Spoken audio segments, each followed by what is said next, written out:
Hey there, gamers. DreamcastGuy here. Today we're talking about Xbox because the death of Xbox to me has been a very fascinating thing to report on because it hasn't just been a quick, clean death. It's been a very slow death by thousand cuts, constant delays, cancellations, layoffs, along with the fact that they can't seem to get games out at a good pace, or even when Xbox does release games, they're not exclusive, they're not selling, and they're not winning awards. But today, this isn't just me saying, boo, Xbox sucks. Instead, I wanted to report specifically on statements made by Mike Ybarra. Now, in case you don't know that name, this guy used to be the vice president of Xbox and the president of Blizzard. He is a guy that's actually been inside the most important, highest echelons of Xbox, and he's been out here saying stuff like, your console is dead. That's an actual statement by Mike Ybarra, but today, on Sunday, for some reason of all days, he's been rambling about how bad the "This Is an Xbox" campaign has been. He's basically said that not only has Xbox completely lost the console wars,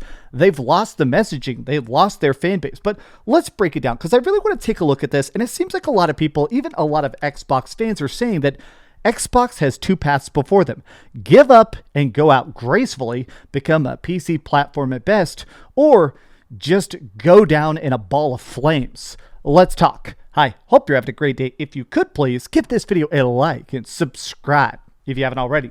Now this man with a very millionaire style smile here, this is Mike Ybarra. Now this guy says, former Xbox VP Mike Ybarra has some thoughts on the new Xbox marketing campaign.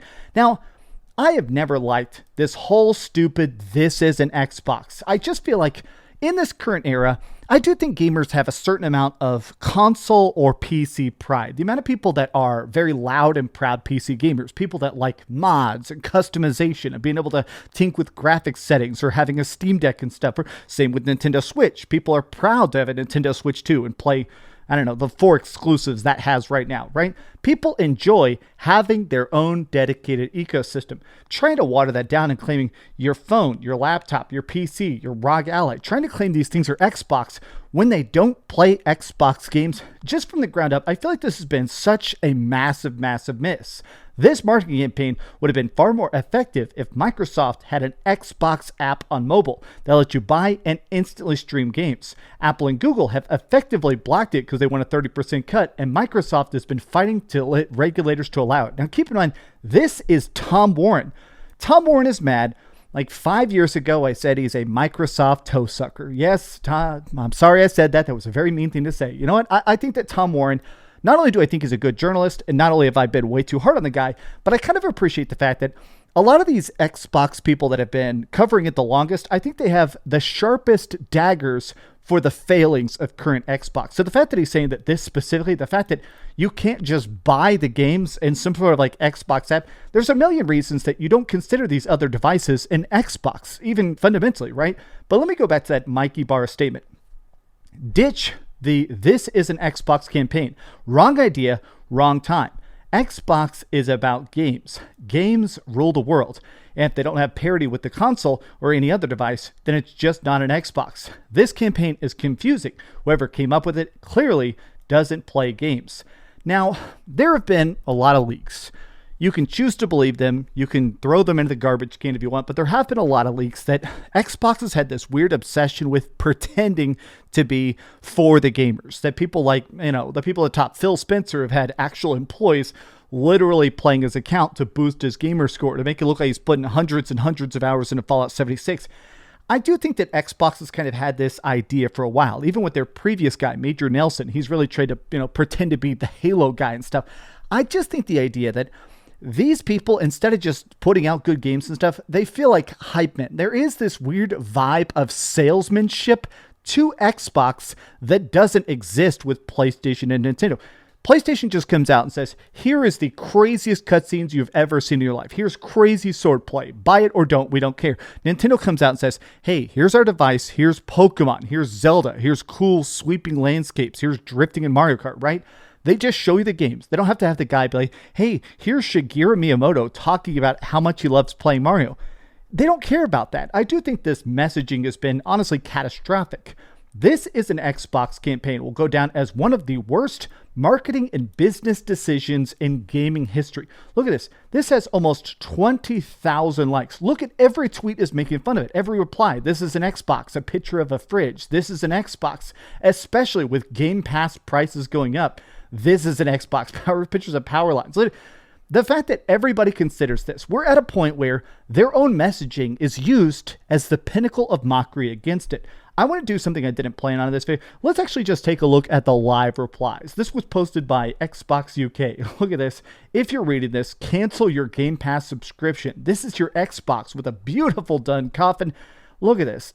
It's wild that literally everybody is proudly anti-Xbox. Even Phil Spencer. Wow, having Phil Spencer smashing an Xbox there. Man. But here's the next thing I want to take a look at. I think that part of this comes down to, I do think that a lot of the anger is coming towards this ROG Ally X, where we're in the strange territory where Xbox is clearly shifting more towards trying to be a hybrid console. And I don't even think necessarily that that's a bad move. I do think that necessarily Xbox is trying to evolve. Instead of just saying, here's a console with dedicated exclusives, or here's stuff you buy on PC, they're trying to blend that. I do think the ROG Ally X is the beginning of the next generation of Xbox. Stuff where there's console games, but it's mostly a PC storefront, right?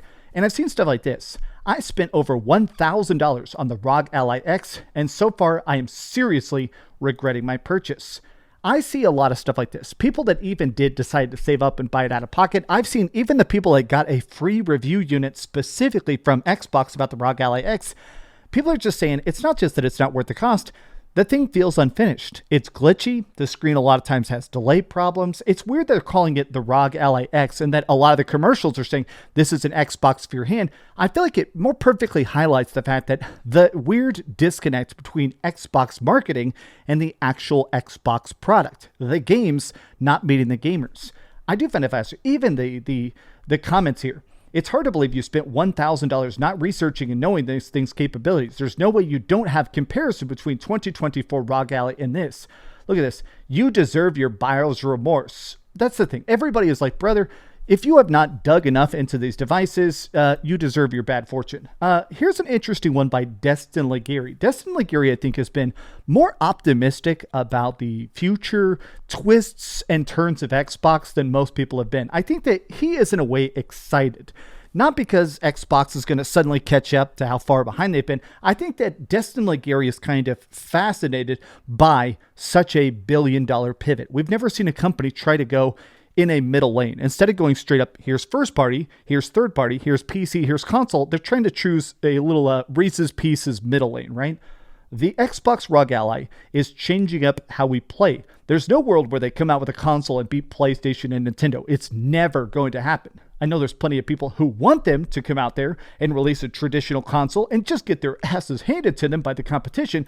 But even with all its flaws, and there's a lot of them, I will take Xbox shooting their shot over Xbox leaving the industry.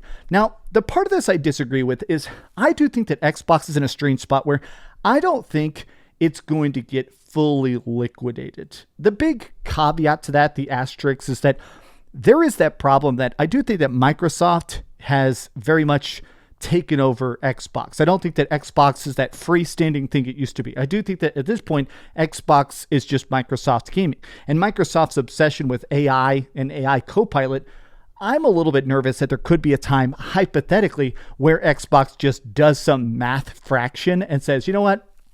It's more profitable for us to just fire everybody at Xbox and, put 20% more employees towards AI.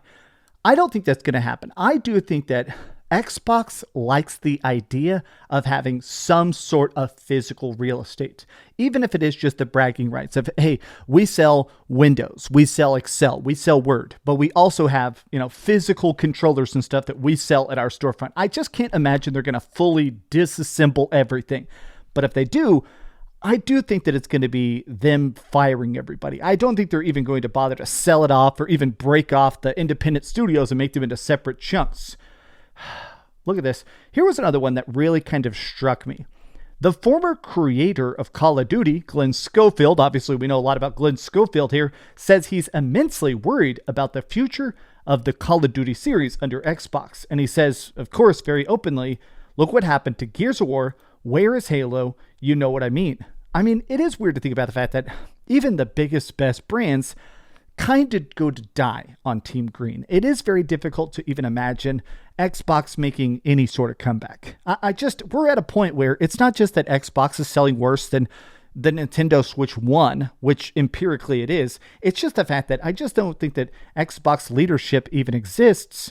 And I just feel like there's not any activated Xbox fans at this point. I saw this joke. Now I want to make it clear. Special Nick here. This guy he's done a bunch of Xbox leaks. He's actually more pro Xbox than a lot of people are. He's one of the founders of the Xbox Era website.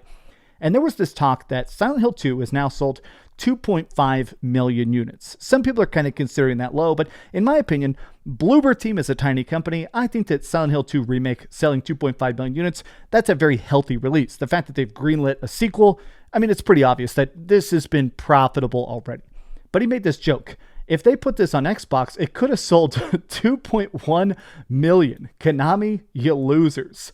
Even he is tacitly admitting the fact that Xbox people just don't buy games. There's just not enough of a player pool. Even if they spend all the money to actually port this to an additional system, got rid of probably the exclusivity and profitability contracts that they had with PlayStation, it probably would have sold, at best, 100,000 copies. I want to end off with this tweet from Tim Dog in the original inspiration, this first statement by Mike Ybarra. I would have never touched Windows. Screw the ROG. It has an Xbox OS on the handheld and play those games on Game Pass. Essentially what Tim Dog here, Tim Dog for a long time was one of the biggest Xbox fanboy accounts. He's a guy that didn't do it for a paycheck. He wasn't going on podcasts, trying to shill a YouTube channel. This is a guy who just legitimately loved Xbox. He wasn't happy when they started going towards PC, and he's not thrilled now that they have no exclusives. So he's renamed himself to Super Tim Dog. But a long time, he was known as X Tim Dog. And a lot of the Xbox executives like to talk to Tim Dog. His sort of turn to the dark side has been interesting to witness. And he talks about the fact that essentially the ROG Ally X is such a turnoff because it is just a PC. It's just a PC. Look at that. He's straight up being like, it doesn't have an Xbox OS. It still just runs on Windows. It's just basically a Game Pass machine with a Windows wrapper on it. And here was where that big tweet by Mike Ybarra, that's all these statements are coming from. And it's interesting that, look at this. It makes sense to me that they're trying to sell hardware and exclusive games. This includes a dedicated OS, which is essential for any console. They're a publisher who will embrace Windows. Most will pirate their games to the device unless they use Steam. Why does Steam help with piracy? Because it's flawless experience with a great return. Windows is far from flawless, so it'll never be done. From a business standpoint, it's a fine strategy. If they can make a good game and embrace it, that's a big if, given their track record over the last 15 years. Only a moron would continue the console hardware when the games are all gone, if they're all on third party. This shift, they have to go back to exclusives, they have to make the hardware at a loss, they have to strive to win back the living room. This is not their strategy, which is fine, but for some reason, they just keep right in the middle, trying to pretend, hey, we're not going to be clear, we're not going to tell you whether or not we are going back to exclusives or if we're staying third party. As I said 1,000 times, to get a clear strategy and rip the Band-Aid off and focus on the execution. Otherwise, it's death by 1,000 needles. The fact that this is the actual ex-VP of Xbox out here clearly stating current Xbox has no idea what they want, how to message it, and how to sell it. I do think this push towards Windows-only gaming is going to be a failure. I think this whole idea of them trying to make their own sort of OS, the Xbox OS, I don't think it's going to catch up to something like Steam OS. They're too far behind. And honestly, in a lot of ways, Steam is just so far ahead. Steam is so ubiquitously, at this point, fused to even the basic concept of PC gaming. Nobody's going to the Xbox store. I don't know. These are some off-the-cuff Sunday thoughts. It's a beautiful day. I got my window open. I'm hanging out playing a bunch of card games with my girlfriend. She's actually sitting behind me playing a bunch of Slay the Spire. So hope you're having a great day and enjoy some rambly goodness. I don't know. Bye. Watch this video. Like it. Oh, keep dreaming. That's what I'm supposed to say. And keep dreaming. I fucked that up at the end there. But you know what? We're going to leave that in.